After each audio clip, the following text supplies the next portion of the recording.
It's coming off in a sheet. Hey y'all, today we're over here at the OP working on Project Secret Squirrel, the 1977 multicolored, multi-everything Jeep Wagoneer that's gonna really fill out a very specific niche in my fleet. And what we're doing is preparing to go to Easter Jeep Safari. Every time I've gone, I've always taken the Suburban.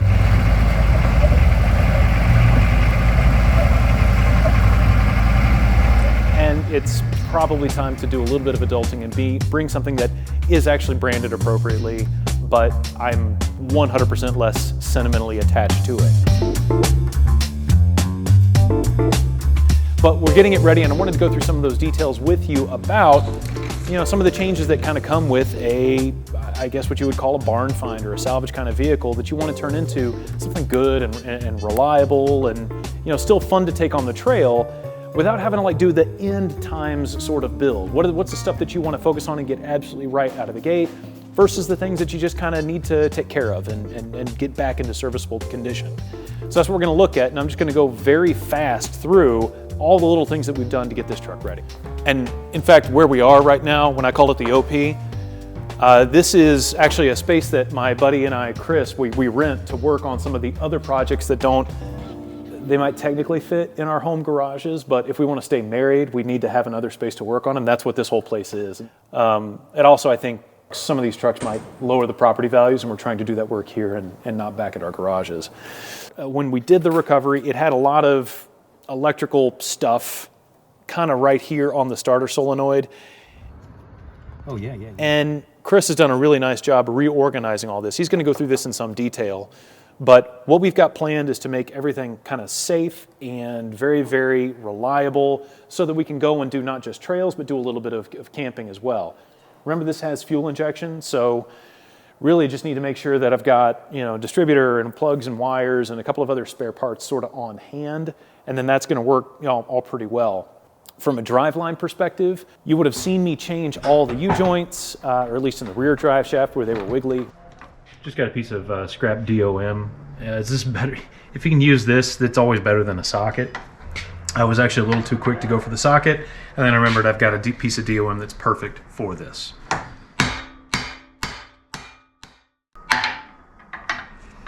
And before I throw this back in the truck, I'm gonna get some grease in here on the slip, but this dried out grease, man, I observe this penetrating fluid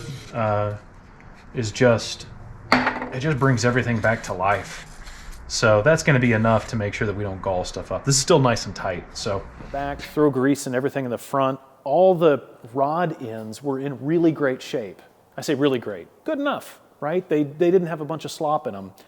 And if there's anything wrong with them, you got like 5 part stores in Moab, and you can always go get one of these rod ends for these trucks. So everything on the 4-wheel drive system seems to work really well. We made sure the transfer case locked, the drive shaft, as I said, is all taken care of. And I got the brakes. The brakes were really weirdly adjusted. Like the adjusters were all the way out on the drums, and so you couldn't really even pull the drum off very easily. Yeah, these shoes are way hung up. Also, the brake shoe adjuster was just about seized up in the fully extended position, so it was no wonder it took really a lot of foot feed to get the truck going. So, we kind of just brought that back up to snuff.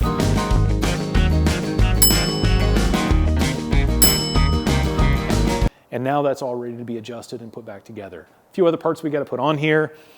New 33s from Maxxis. We have a set of 33s that came with it, but they were, they're just old, right? So we're going to need everything that we can to make this open, like there's many different differentials in here and they're all open, and that's fine, but we're going to put a good set of tires to make that work. And then of course, PowerStop had a set of pads for the front discs. So we're going to put those on here. One other little detail, we actually pulled a couple of parts here from the Suburban. One of them being the batteries that I had in the Suburban for a while. They weren't really set up anymore to be able to turn over the high compression for the 6.5, but worked just fine for this, for low compression 360. 160 buff horses, that's all it's got to take care of. So, and at least in my opinion, the highest priority is making sure that it's safe and reliable and serviceable and all that stuff on the trail.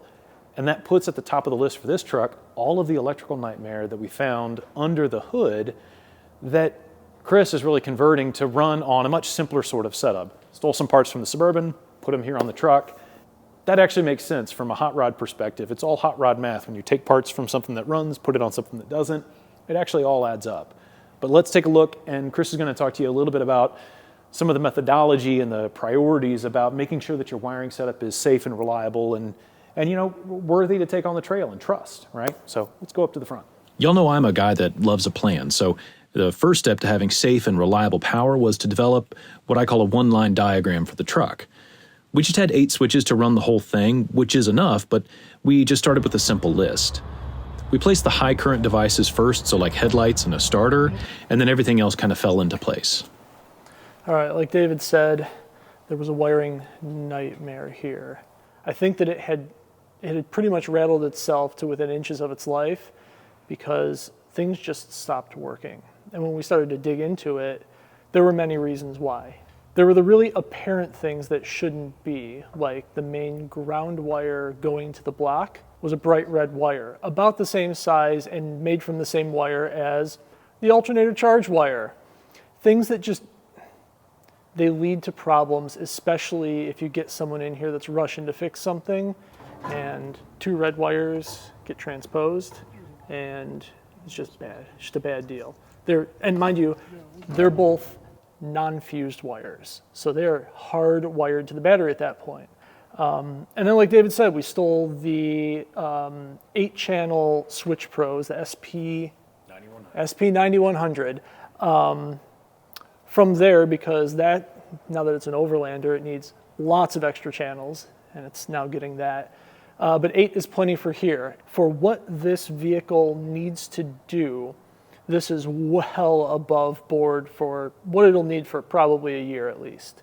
So you got a Switch Pros, comes just like it did on the Suburban to like a bus block, distribution block. Just very simple things. Nice strain relief here.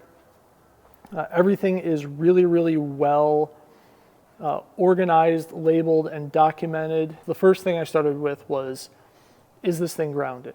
Grounds, they cause nightmares. The battery is grounded to the chassis at the rear, and then at that same grounding point, there is a double-aught wire that comes all the way to the front here and grounds to this guy. There are individual grounds that go to the block from here, and the more places where you can do what's called star point grounding, which is grounding the frame, but also extending your ground to your directly to your devices. So if you look at some of the ground paths here that I created, just to make things work, you've got a ground that comes from this bus. It comes up to the body here and also this bracket. And then on the other mounting screw for the bracket, it goes up to the other side of the solenoid. It's very simple little things like that that create multiple ground paths and make things work better. So now that we've gone through grounds, so a lot of this stuff, like David was saying, all of this was just kind of on the main battery post on the old starter solenoid. But like I said, everything else is managed by the Switch Pros. Things like right and left turn signals. The Switch Pros has a flashing function built into it. So why not use it? So we have a right signal, a left signal. Our starter works through there. We have a master ignition and fuel cutoff switch, so should stop the engine from running. We've got a heater. This is the one creature comfort this does have. Headlights and parking lamps. And beyond that, there's not much else it needs. It's super simple. A, it's a trail vehicle. B, these are the minimum viable product to make this a legal vehicle to put a license plate on here in the state of Texas. Outside of things like David's working on the brakes, a parking brake is necessary, things like that. But this is the stuff that if we have a problem on the trail, I don't expect it will be wiring, but if it is something where like that feels like it's electrical, we can follow the path here. You can easily tone this thing out from one connection to another. Now, let's go look at the nightmare behind the dash. The dash was riveted in place, so if you did want to service any of this, you needed a drill to begin with. I do understand that a lot of this is illumination, and if all your illumination wires are one color, choose a color and go with it. The problem is that the illumination wire is also being used as the power wire for things like the tack. And I don't know which one's which. So David was nice enough to drill these out for me, and I'm going to spend a good portion of time just behind this dash pulling things apart. Luckily, a lot of these are dumb gauges where they got a power and a ground for a light. Those are easy ones to figure out. This thing's ready to go. It runs very, very well when the wiring is correct. Oh, and never go anywhere without your new leather scent.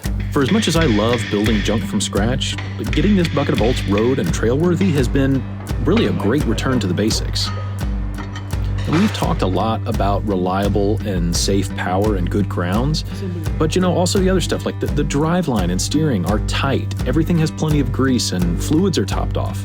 Vacuum leaks are fixed, and I guess generally just saying you want to make sure that it stops about as well as it runs, right?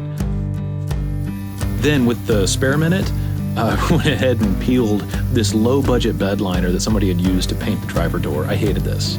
This is the most ridiculous thing. Look at this. This is just all this texture. It's coming off in a sheet.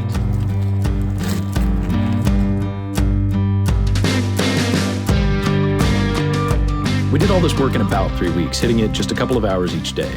And to be fair, a little disclaimer, I live near a Summit Racing distribution center, so getting the more specialized parts like a cable for the FiTech, all the U-joints, that special transfer case fluid, well, that was all pretty easy. I've got to say a big thank you to Seymour Paint, Maxxis Tires, and Power Stop Brakes for supporting what I think some might reasonably call a questionable decision to take this truck to Moab for Easter Jeep Safari.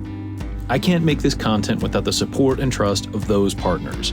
So support the businesses that support this channel and the off-road and builder community more generally. Links to all their sites are in the description. So there's still quite a bit left to do, but it's going to be a lot of fun.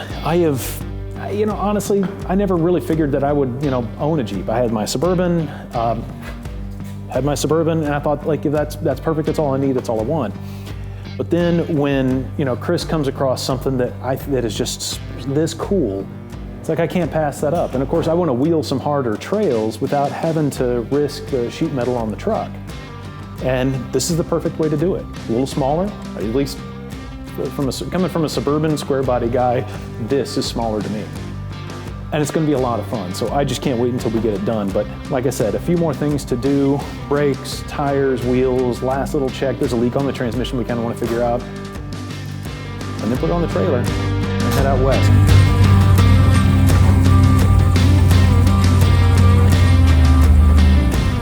Wave if you see us. If we don't hear you, it's only because this thing is so stinking loud.